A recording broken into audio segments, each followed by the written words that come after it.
नमस्कार मित्रांनो, स्वागत आहे तुमचं या डेटाच्या ॲनालिसिस व्हिडिओमध्ये. तर मित्रांनो, डेटाच्या ॲनालिसिसवर जाण्यापूर्वी तुम्हाला सांगायचं आहे, की आज पुन्हा एकदा आपल्या स्टॉक्सने लावलेलं आहे 20%चं अप्पर सर्किट. ओके. आपल्याला थोडा धोका दिला. आपण एका लेव्हलला एंट्री करण्याचा प्रयत्न केला, पण एक मोठा फॉल त्या ठिकाणी आपल्याला सकाळच्या सेशनमध्ये बघायला भेटला. ओके. तर 283ला आपण त्या ठिकाणी एंटर झालो. थोडी उशिरा एंट्री झाली. मला लेट आयडेंटिफाय झाला, पण ॲक्च्युअली गेम सुरुवात त्याची झाली होती. आणि 283 ते 287 पर्यंत तो वरती गेला.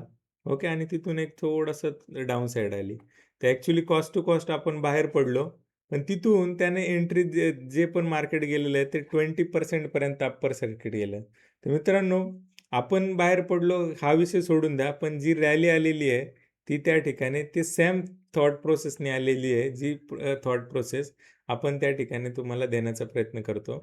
ही 20%ची रॅली आणि मार्केट जे पडलंय ते 315 पॉईंटने डाऊन साईडला आहे. ओके. युद्ध लाईक सिच्युएशन आहे. फार काही घडामोडी घडतायत जे ग्लोबली, पण आपले स्टॉक्स 20-20% अप्पर सर्किट लावतायत. ते का होतं मित्रांनो? असं का होतं? याच्या पाठी काय गेम आहे? हा ऑलरेडी काही गेम सेट आहे का? तर येस, ऑलरेडी काही मोठे प्लेयर काही कांड करून जातात. तर मी बऱ्याच वेळा तुम्हाला सांगत असतो, की न्यूज नंतर येते. मी मागचे काही व्हिडिओज बघितले नसेल तर बघून घ्या. मी ॲटलीस्ट 23 फेब्रुवारीला तुम्हाला सांगितलं होतं, की न्यूज येणार आहे. कसली न्यूज येणार आहे? युद्धाची न्यूज येणार आहे. आणि ती न्यूज 28 तारखेला लीक झाली आणि तिथून पुढे मार्केट धडाधड पडायला लागलं. पण त्याच्या आधी मोठ्या लोकांनी काही बिल्डअप करून ठेवला होता निगेटिव्ह साईडला आणि तो आपल्याला क्लिअरली डेटावरती व्हिजिबल होतो. ठीक आहे. तर असाच काही कांड आत्ता पण करण्याचा प्रयत्न करतायत का ते समजून घेण्याचा प्रयत्न करायचा आहे मित्रांनो. तर आता तुम्हाला एक गोष्ट क्लिअर होईल, की कुठलाही सपोर्ट रेजिस्टन्स असा दुनियादारीचा अवेलेबल नाही आहे. रिटेलर शोधत बसला असेल तिकडे 24,500 वरती. 25,000 तुटला, आता 24,500 तरी सपोर्ट घेईल. 24,500 तुटला, 24,200 तरी घेईल. 24 तरी घेईल. असं करत करत रिटेलरनी केलेला आहे कार्यक्रम आणि बाय सेल करत उलझला असेल आणि लॉस करून नेट टू नेट ब्रोकरेज देऊन घरी गेला असेल. तर मित्रांनो, हे मार्केट आहे का? याला आपण जुगार नाही तर दुसरा काय शब्द देऊ शकतो? तर अशा पद्धतीचं कुठलीही गोष्ट तुम्ही ती आयडेंटिफाय करू शकत नाही. काही मला आज एक फोन आला, की ते जे व्यक्ती आहेत ते काय करतात, ते एका मूव्हिंग ॲव्हरेजवरती म्हणजे ई-एम-आयवरती ते काम करतात आणि 9चं मूव्हिंग ॲव्हरेज त्यांना फार चांगलं काम करतो असं त्यांचं म्हणणं होतं. तर ई-एम-आय काय आहे, की मागच्या काही 9 कॅन्डलचा एक ॲव्हरेज, एक्सपोनेन्शियल मूव्हिंग ॲव्हरेज मागच्या 9 कॅन्डल. आता समजा ह्या 9 कॅन्डलवर पुढची दिशा ठरणार, की हा वरती जाईल की खाली जाईल. तर मित्रांनो, असं काय होतं का? अजिबात नाही.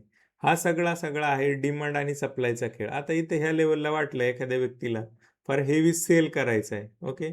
मूव्हिंग ॲव्हरेज चांगला आहे. इथं कोणाला तरी वाटलं सेल करायचा. मार्केट इथून पडू शकतं ना, कारण हा डिमांड आणि सप्लायचा खेळ आहे. तर मित्रांनो, ह्याच्यापासून लांब राहा.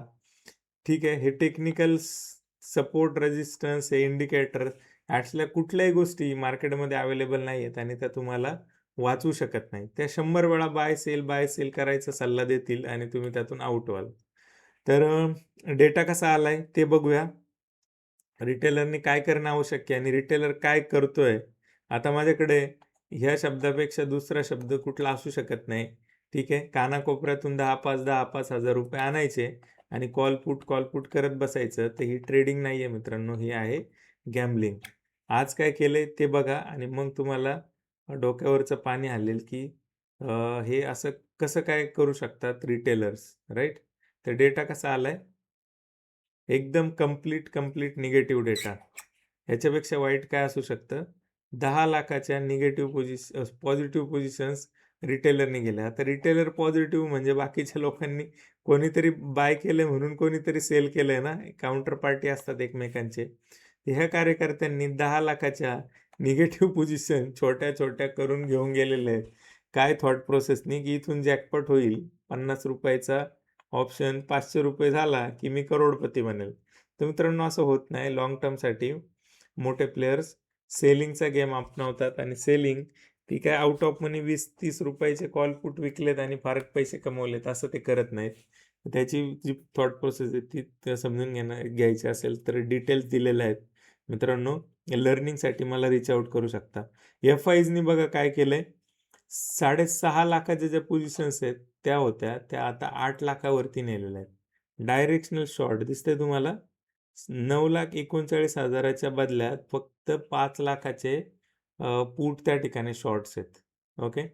जेवढे कॉल लाँग आहेत त्याच्या 1 लाख, 1.25 लाख त्या ठिकाणी कॉल जे आहेत ते शॉर्ट्स आहेत. फ्युचरमध्ये बऱ्यापैकी शॉर्टिंग आहे. ओके. तर नेट टू नेट 8 लाखाच्या पोझिशन्स त्या ठिकाणी त्यांनी कॅरी केलेल्या आहेत. प्रोने काय केलंय? प्रोने थोडं स्मार्टली काल एकदम कॉन्झर्व्हेटिव्ह होतं. तुम्ही बघितलं होतं. तर पुट जे शॉर्ट्स आहेत ते वाढवलेले आहेत ऑलमोस्ट 1.5 लाख क्वांटिटीने. आता ही फार मोठी गोष्ट आहे, की प्रो असे डायरेक्शनल शॉर्ट्स घेऊन जातोय ओव्हरनाईट. कारण तो कॉन्झर्व्हेटिव्ह असतो. इंट्राडे गेम करतो. तर बाकी पोझिशन्स बऱ्यापैकी कॉल साईडच्या हेच आहेत. पण डायरेक्शनल पुट 1.5 लाखाचे ते घेऊन गेलेले आहेत. ठीक आहे. तर मित्रांनो, अशा पद्धतीचा डेटा जर येत असेल तर तुम्ही रिटेलरला काय म्हणाल? ओके. तो अजूनही का आशेवर जगतोय आणि प्रत्येक एका लेव्हलला बाय करण्याचा प्रयत्न करतोय. कुठली तरी लेव्हल थांबेल आणि मी प्रॉफिट्समध्ये येईल किंवा ₹50चं ऑप्शन डबल होईल. कारण एवढं मार्केट खाली आहे. तर असं काहीही होत नाही मित्रांनो. त्याच्यासाठी काही पॅरामीटर्स असतात. काही डेटा आपल्याला अॅनलाईज करावा लागतो. मग जाऊन ते डायरेक्शन क्लिअर होतात. तर ओव्हरऑल डेटा निगेटिव्ह आहे. ओके. इन बिटवीन आता सॅटर्डे, संडे ऑफ आहे. या सॅटर्डे, संडेमध्ये पुन्हा एकदा एखादी न्यूज बेस काही आलं, तर मग ह्या ज्या शॉर्ट्स आहेत त्या कव्हर होण्यासाठी प्रयत्न होतील आणि व्हॉलॅटिलिटी वाढेल बेसिकली. ठीक आहे. ओव्हरऑल डायरेक्शन निगेटिव्हच आहे. तर न्यूज काय येतात ते बघणं गरजेचं आहे, कारण मध्ये 2 दिवसांचा ब्रेक आहे. ठीक आहे. अशा हिशोबाचा डेटा आहे. असेच इंटरेस्टिंग व्हिडिओज, असाच रिसर्च तुम्हाला फायदा देत असेल, ॲटलीस्ट लॉसपासून वाचवत असेल, म्हणजे तुम्ही ॲटलीस्ट लाँग नसेल जात आणि डेटा निगेटिव्ह असताना तुम्ही बाजूला होत असाल किंवा पुट घेऊन काही प्रॉफिट्स बनवत असाल, तर मित्रांनो, तुम्हाला एक गोष्ट करायची आहे. हे जे चॅनल आहे हे इतरांपर्यंत पोहोचवायचं आहे. जवळचे जे पण रँडम उलटे-पालट करणारे, कॉल पुट घेणारे जे मित्र आहेत त्यांच्यापर्यंत पोहोचवायचे. सगळ्या ग्रुपवर हे करायचं आहे. एक हेल्प त्या ठिकाणी त्यांना होईल आणि ते ॲटलीस्ट एका थॉट प्रोसेसवर येतील आणि हे उलटा-पालट करण्यापासून ते वाचू शकतात. ओके. तर असंच प्रेम देत राहा, व्हिडिओ पाहत राहा. फार इन्साईटफुल गोष्टी मी त्या ठिकाणी सांगत असतो. सेशन जे लाईव्ह होतात त्याच्यामुळे बरेचसे लर्निंग्ज होते. सॅटर्डे, संडेच्या काळात आपण लाईव्हज करत असतो. त्याच्याकडे लक्ष ठेवा. हे लक्ष कसं राहील? तुम्हाला बेल आयकॉन आहे ते ऑन करून ठेवावं लागेल. म्हणजे नोटिफिकेशन जे आहेत ते ऑन करावं लागेल. म्हणजे नवीन व्हिडिओज किंवा बाकी काही गोष्टी मी टाकल्या तर त्याचं नोटिफिकेशन तुम्हाला येईल. ठीक आहे. तर लाईक करत राहा, म्हणजे तुमच्या फीडवर राहील. कमेंट करत राहा. काही तुम्हाला शंका वाटल्या तर, आणि मित्रांपर्यंत पोहोचवायला शेअर नक्की करा. तर थांबूया आजच्या व्हिडिओमध्ये. Okay. Thank you. Good night.